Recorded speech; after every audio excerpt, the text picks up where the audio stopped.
Hello everyone, देखिए आज मैं फिर से शुरू करने जा रहा हूँ next 35 questions of RCC design.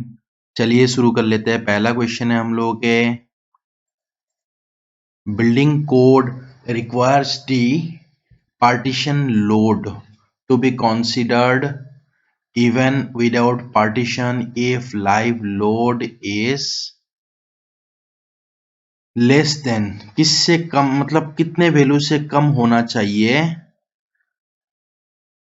पूछा गया है। ठीक है, द वैल्यू विल बी, देखिए ये जो भी है बिल्डिंग कोड जो है ना, building code requires the partition load to be considered.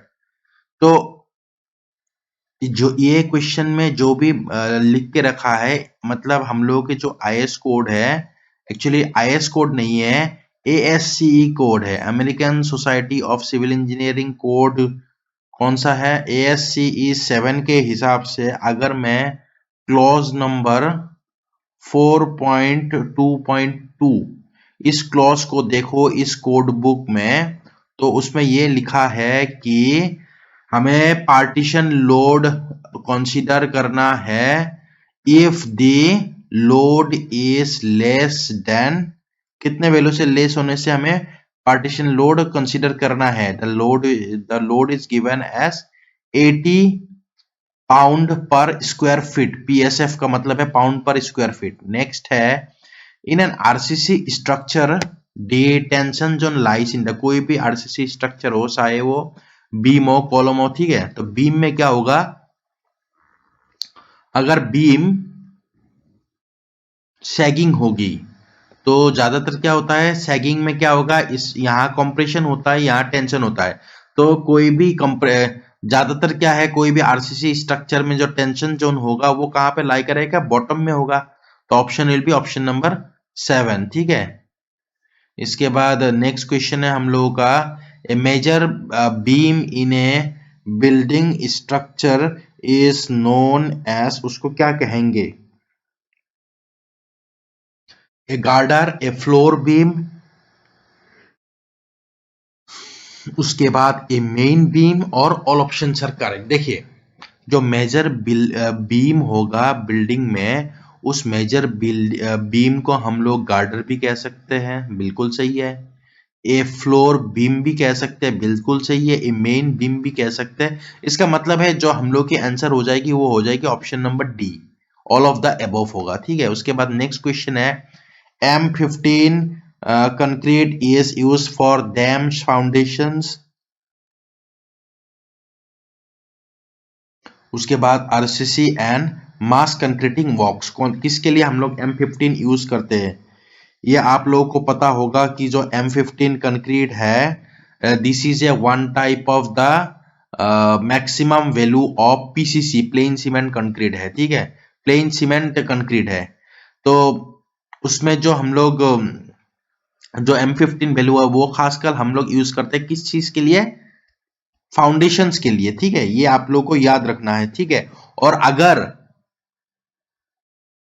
दिया जाता कि M20 किस चीज के लिए यूज होते हैं, तो M20 is use for all the type of RCC structures. ठीक है, all the type of RCC structures. लेकिन M50 दे के रखा है तो फाउंडेशन के लिए यूज करेंगे। नेक्स्ट है, live load with time can very in, live load जो है समय समय के साथ क्या होगी, it can very in magnitude, magnitude very करेगा ही, बिल्कुल करेक्ट। पोजीशन वेरी करेगा, बिल्कुल करेक्ट। नाइडर पोजीशन ये कभी नहीं हो सकता। पोजीशन एज वेल एज में, इसका मतलब है अगर देखा जाए तो ये ऑप्शन बिल्कुल करेक्ट है, क्योंकि ये दोनों भी कंसीडर करना होगा, position as well as magnitude. So option will be option number D. Next question है, impact load results in results from which type of effects of load applied। जो हम लोग की इम्पैक्ट लोड है वो किसके कारण होगा, कौन सी लोड के लिए होगा? तो देखिए अगर इम्पैक्ट लोड के बारे में देखा जाए, इम्पैक्ट लोड अचानक से लोड लगाना, So you have to remember that impact load is a one type of what kind of load? Impact load is a one type of dynamic load है ये, ठीक है। स्टैटिक लोड तो है नहीं, तो ये डायनेमिक लोड होगा और हर एक में स्टैटिक दे के रखा है, so it is a one type of dynamic load. A precast pile generally used is, देखिए कोई भी हम लोग ज्यादातर जो हम लोग पाइल यूज करते हैं ना प्रीकास्ट वाली, ठीक है, उसका जो शेप है, उसका शेप के बारे में मैं बता रहा हूं। इसका जो शेप है ज्यादातर कौन सा टाइप ऑफ है? ऑक्टागोनल टाइप का शेप है, ठीक है। इस तरीके का प्रीकास्ट पाइल यूज किया जाता है। So it will the shape will be octagonal, option number C. Next है the target mean strength of M20 grade concrete is 27 megapascal या newton per mm square. What is the value of standard deviation? ठीक है, standard deviation का value पूछ रहा है। Mean strength, देखिए formula है FCK is equal to the FM minus of 1.65 times of standard deviation. ये फॉर्मूला हमें पता है, इसके प्रीवियस वीडियो में भी मैंने आपको बताया था। तो हमें फाइंड आउट करना है स्टैंडर्ड डेविएशन। अगर स्टैंडर्ड डेविएशन फाइंड आउट करना है तो मीन स्ट्रेंथ दे के रखा है, कैरेक्टरिस्टिक कंप्रेसिव स्ट्रेंथ M20 का 20 होगा, मीन स्ट्रेंथ दे के रखा है 27 माइनस ऑफ 1.65 स्टैंडर्ड डेविएशन। तो मैं अगर इससे स्टैंडर्ड डेविएशन फाइंड आउट करो, 27 से 20 जाने से 7 डिवाइडेड बाय 1.65, तो इससे वैल्यू आएगा 4.24। The option will be option number C, ठीक है। इसके बाद नेक्स्ट क्वेश्चन है हम लोग के, RCC was developed and first used by. RCC को सबसे पहले किसने यूज किया था और डेवलप किसने किया था? Sorry, the RCC was first of all developed and used by François cognate. तो अगर आपको कुछ यहाँ पे जितने भी नाम है सब इंपॉर्टेंट है, साइंटिस्ट के नाम, ठीक है। तो जैसे जोसेफ एस्पिडिन कौन है? जोसेफ एस्पिडिन ने 1824 में सीमेंट डिस्कवर किया था इन्होंने। उसके बाद जॉन स्मियर्टन कौन है? जॉन स्मियर्टन को हम लोग फादर ऑफ सिविल इंजीनियर कहते हैं, ठीक है। He is known as the father of civil engineering. और जोसेफ एस्पिडिन जो है फेमस सीमेंट के लिए, क्योंकि डिस्कवर किया था सीमेंट। उसके बाद जोसेफ मुनीर, जोसेफ मुनीर जो है ये फेमस है because of he founded out ferro cement, because he founded out, Joseph Monier founded out ferro cement, ठीक है। और Francois Coignet RCC. Next question है, in how many types can RCC be classified into?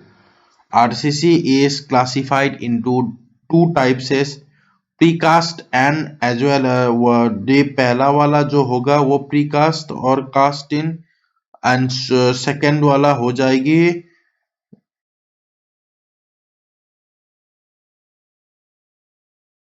cast in। देखिए RCC जो हम लोग का दो टाइप्स का होगा, ऑप्शन नंबर ए। कौन कौन सा? या तो हम लोग पहले कास्ट करेंगे या तो साइड पे कास्ट करेंगे, that is first one will be precast and the second one will be cast in situ और cast in side, cast in situ और कास्ट इन साइड। तो ये दो टाइप के आरसीसी मेंबर्स हो सकता है, ठीक है। Which of the following structural load are not applied commonly to a building? कौन सी लोड अप्लाई नहीं करते बिल्डिंग के लिए? Dead load, rain load, live load, environmental load. अगर ये जितने भी लोड है इनमें से सभी को देखा जाए तो जो रेन लोड है ना, रेन लोड कभी भी अप्लाई नहीं किया जाता है for structural load, it is not a one type of structural load. A surface structure has, कोई भी सरफेस स्ट्रक्चर का सबसे क्या होगा? Small thickness, large thickness, moderate thickness, arbitrary thickness या आर्बिट थिकनेस, कौन सा होगा? अगर एक सरफेस को लिया जाए, मतलब हम लोग एक स्लैब को लेते हैं, तो स्लैब जो है उसका जो लेंथ एंड विड्थ बहुत ज्यादा है, 2D figure in comparison to the other thickness, so small thickness होगा। फ्लैट सरफेस का या सरफेस स्ट्रक्चर का। इसके बाद नेक्स्ट है, in the method use to establish the magnitude of live load what is the reference time period. Live load find out करने के लिए एक्चुअली ये जो दिया गया है American society of civil engineering code number 2 में देके ये रखा है कि लाइव लोड जो है हम लोग फाइंड आउट करते हैं for the reference time of 50 साल या 50 ईयर, ऑप्शन नंबर सी। उसके बाद नेक्स्ट है, the net area of round bars to resist the tensions in the area of cross section at, option कौन सा होगा, the round area of rounded the net area of the rounded bar to resist the tension in the area of the cross section at mild, first one is the mild section, second one is the root of the thread, difference of mild section and root of the thread, and last one is the none of the above. तो option कौन सा होगा, देखिए इसमें जो option होगा हम लोगों की रूट ऑफ द थ्रेड होगी, ऑप्शन नंबर बी। ठीक है, the number of round thread to resist the tension is root of root ही जो है जो रेजिस्ट करता है। ठीक है, रूट ऑफ द थ्रेड। उसके बाद नेक्स्ट क्वेश्चन है, dead load can dead load comprises of, dead load क्या क्या चीज कंप्राइज करता है, मतलब डेड लोड में क्या क्या चीज कम प्रेजेंट रहेगा। The dead load comprises of the permanently attached load, temporary attached load, permanent as a snow load. Dead load always comprises of the permanently attached load. उसके बाद नेक्स्ट हो गया, हम लोग की एक फॉर्मूला है, आप लोगों को पता होगा, M C by the sigma. हम लोगों के डीसीएस में एक सब्जेक्ट मतलब एक फॉर्मूला है, या आरसीसी में एक फॉर्मूला है, that is modular ratio. Modular ratio का जो फॉर्मूला है 280/3 सिग्मा सीबीसी, उसमें हम लोगों ने एक कंपैरिजन किया था MC by the MC plus the T into the depth D. तो यहाँ से अगर देखा जाए तो मेरे पास जो वैल्यू है वो वैल्यू आ रहा है, इनमें से कौन सा ऑप्शन होगा, इनमें से ऑप्शन जो होगा वो हो जाएगी option number B, that is m by the m plus R into the depth D. ठीक है, उसके बाद नेक्स्ट क्वेश्चन में हम लोग आ जाते हैं, which of the following is true regard true stress strain curve of concrete, कौन सा होगा, स्ट्रेस स्ट्रेन कर्व कंक्रीट का हो गया a straight line up to the failure ना, hyperbolic up to 0.002 straight line and then a straight line up to failure, parabolic up to, हाँ बिल्कुल सही है, parabolic up to 0.002 and then straight line up to failure. ठीक है, actually मैं अगर graph बनाऊं ना तो ग्राफ दिखने में इस तरीके की है, यहाँ तक हम लोग की जो ग्राफ है, this one is parabolic and this one is straight. तो the stress strain curve for concrete is parabolic up to 0.002 strain value and then a straight line up to the failure.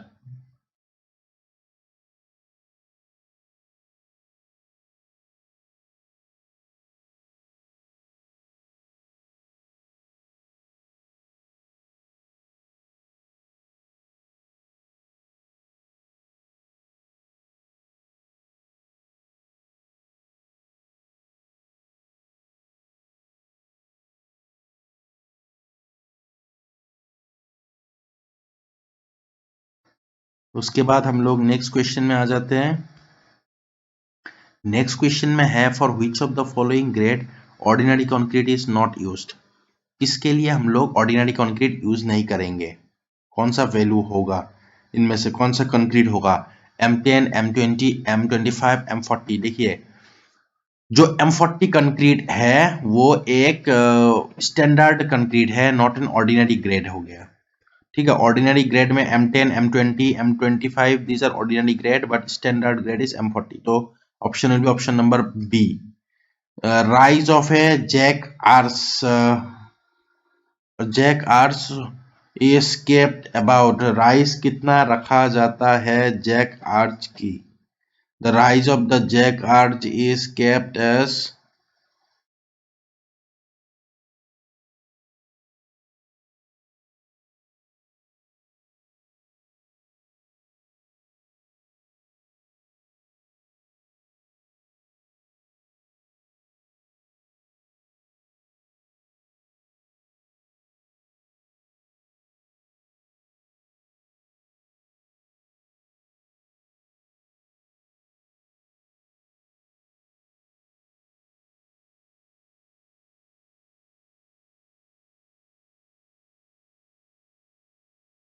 देखिए, अगर Jack arch के बारे में पूछा जाए तो Jack arch की जो राइज होगी वो कितना होगा। जैक आर्च की जो वैल्यू है, और ये जो वैल्यू है ये दे के रखा है हम लोगों की आईएस कोड। कौन सी आईएस कोड में दे के रखा है, एज पर द आईएस 2118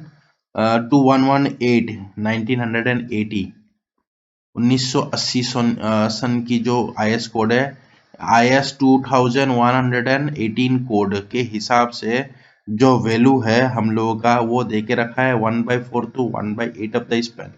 उसके बाद नेक्स्ट क्वेश्चन है, horizontal construction joint in concrete wall are generally provided at. कहाँ पे प्रोवाइड किया जाता है horizontal construction joint. The horizontal construction joint in the concrete wall are generally provided at the window sill level, soffit level, floor level। इसका मतलब optional भी, all options are correct. इसके बाद नेक्स्ट क्वेश्चन है, the maximum thickness of ए,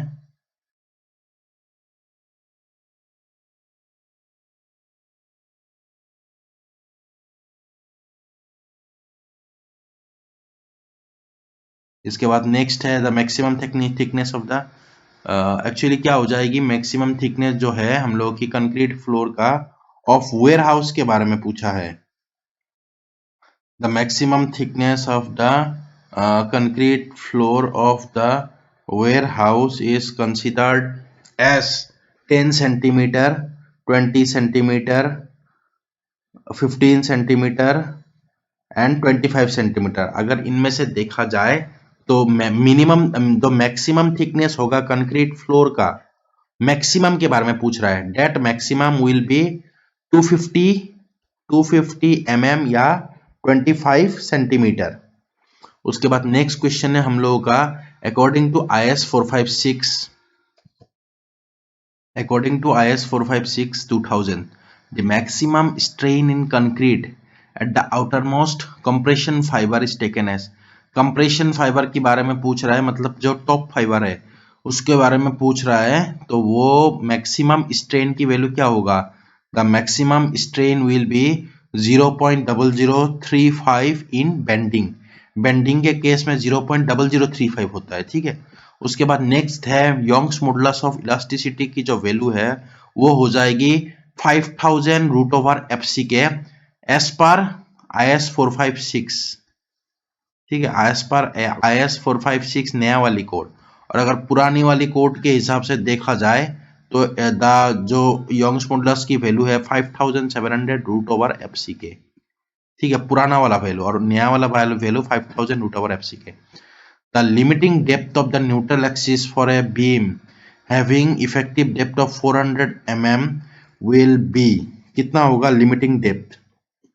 देखिए, जो limiting depth है वो हो जाएगी हम लोगों की XU/D, किसके लिए, FE 41 ना FE 250, उसके बाद FE 415 एंड FE 500, 0.53, 0.48 एंड 0.46, ठीक है। अगर हम तो हमें यहाँ पूछा गया 250 के लिए which is equal to 0.53 होगा, तो अगर 0.53 होगा XU की वैल्यू 0.53 इंटू 400 करेंगे ना, तो हम लोगों के पास जो वैल्यू है वो आ जाएगी 212। The option will be option number A. Next question है, which IS code provides recommended guideline for concrete mix design. For concrete mix design the IS code will be IS 10262, Indian standard 10262। इसके बाद यहाँ पे जो IS code दे के रखा है ना IS 800, ये स्टील के कोड है। IS 1373, उसके बाद IS 12813। तो अगर देखा जाए और IS 1373 जो है ये हम लोगों की RCC की कोड नहीं है। एक्चुअली ये टीन्स की टीन जो होती है ना हम लोगों की टीन डब्बे की कोड है, तो IS 1373 कोड नहीं है। उसके बाद IS 12813 ये हो गया, this is the code book for the method of analysis of hydraulic cement bye atomic absorption.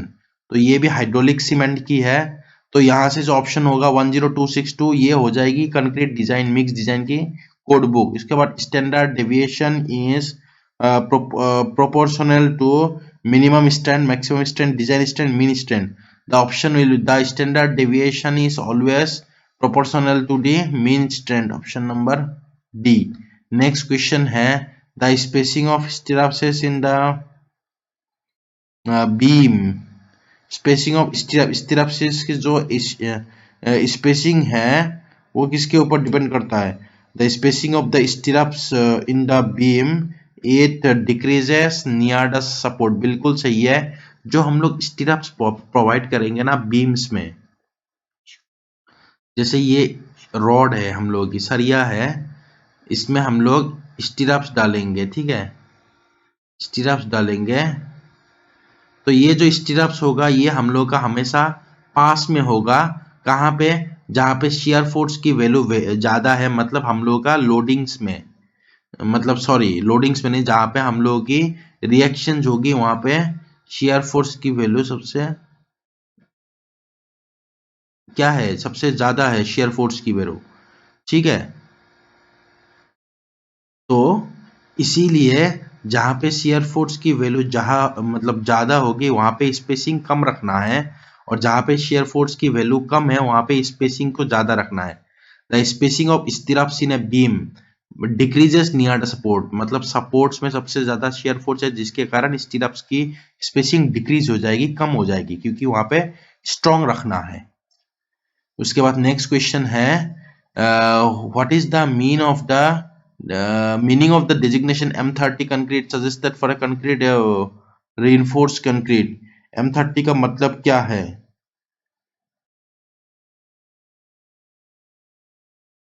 The characteristics is compared to strength of 150, ठीक है। नेक्स्ट है the mix characteristic compressive strength of 1000। देखिए 150 ना, M30 का मतलब है 150 की Q भी होना चाहिए एट 28 डेज, एट 365 नहीं है, एट 28 दिन है। सो ऑप्शन भी option number C. Next question है as per IS 456 using working stress method the ratio of M25 grade of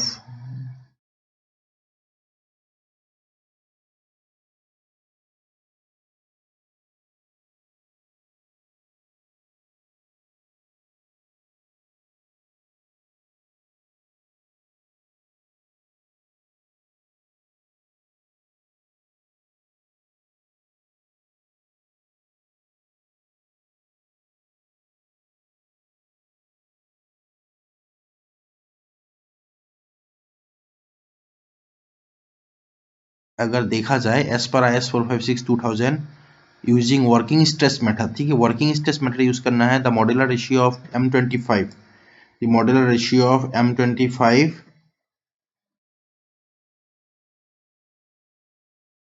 grade of concrete for permissible compressive strength. तो हमें modular ratio के हिसाब से M is equal to 280 divided by 3 sigma CBC। So इससे अगर मैं value find out करूँ, the value will be 280 divided by,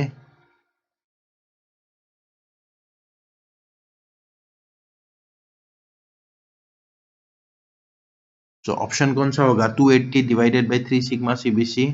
so option हो जाएगी 3 into 8.5। So 280 by the 3 into 8.5 10 point, इसका जो आंसर है वो हो जाएगी 10.98। सो ऑप्शन भी ऑप्शन नंबर डी। उसके बाद नेक्स्ट क्वेश्चन है the shear span. What is the shear span? The shear span is defined as the zone where the shear force is constant, where the bending moment is zero or the shear force is constant। उसके बाद next question है हम लोग की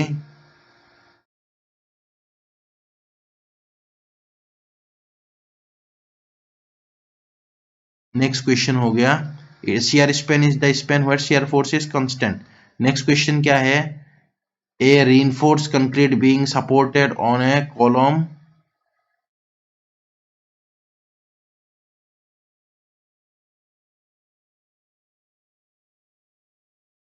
A reinforced concrete beam supported on columns is an inch has a clear span of 5 meter and 0.5 meter effective depth. It carries a total uniformly distributed load of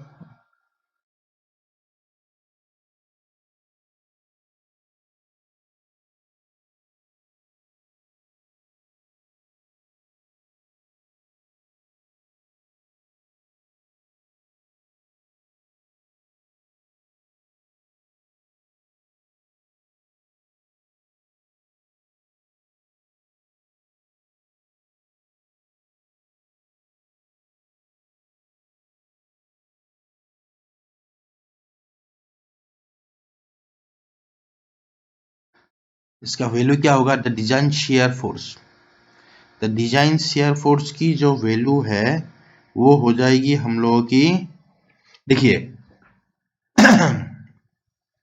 as a clear span of 5, एक beam है जो कि ends में को मतलब supports है, clear span of 5 metre and 0.5, it carries a uniformly distributed load of 100, the total design shear force is equal to the W into L divided WL by 2. So इससे value आएगा W into the length divided by 2 is equal to